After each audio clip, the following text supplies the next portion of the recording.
আমরা অডিও কলের মাধ্যমে একজন আপুর সাথে যুক্ত হয়েছি। আসসালামু আলাইকুম রহমতুল্লাহ। ওয়ালাইকুম আসসালাম। আসসালামু আলাইকুম। কি নাম আপু?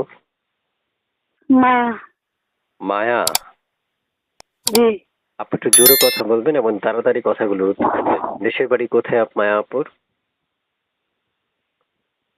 আপু শুনতেছেন? জি বলেন। আপনার বয়স কত? আমার বয়স 18। কি করেন আপনি? এই তো সেলাই মেশিনের কাজ করি। আচ্ছা, কেন আসছিলেন এই ভিডিওর সামনে বলেন? আইসি ভাই, অনেক কষ্ট দুঃখ পাই যে আমার ঘরে একটা দাদি আছে যে আমার দায়িত্ব নিতে পারবে, মা বাবা নাই। এরকম একজন মানুষের জন্য আইসি। মা বাবা নাই? দায়িত্ব নিতে পারবে, আমার পাশে থাকতে পারবে। জি।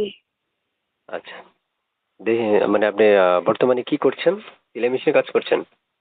জি, সেলাই মেশিনের কাজ করছি। আচ্ছা আচ্ছা। আপু শুনতে চাচ্ছি আপনি কেমন বয়সী মনে মানুষ চাচ্ছেন?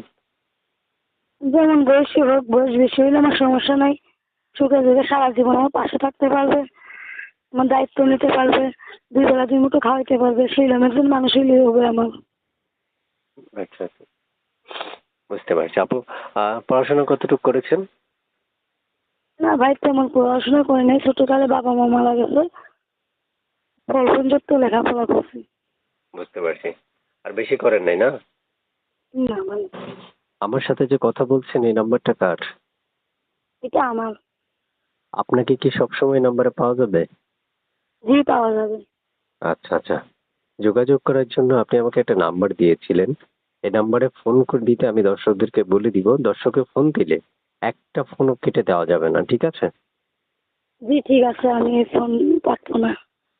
প্রত্যেকটা ফোন ধরে আপনি যদি ব্যস্ত থাকেন আপনি আমার দর্শকদেরকে বলবেন যে হ্যাঁ আমি সামরিকের জন্য ব্যস্ত আছি, আপনি আমাকে পরে ফোন করেন। উনি আপনাকে পরে ফোন করবে, ঠিক আছে? হ্যাঁ। আচ্ছা ঠিক আছে, ভালো থাকেন। দর্শক আপনার অপেক্ষায় আছে। ভালো থাকেন, সুস্থ থাকেন। আল্লাহ হাফেজ।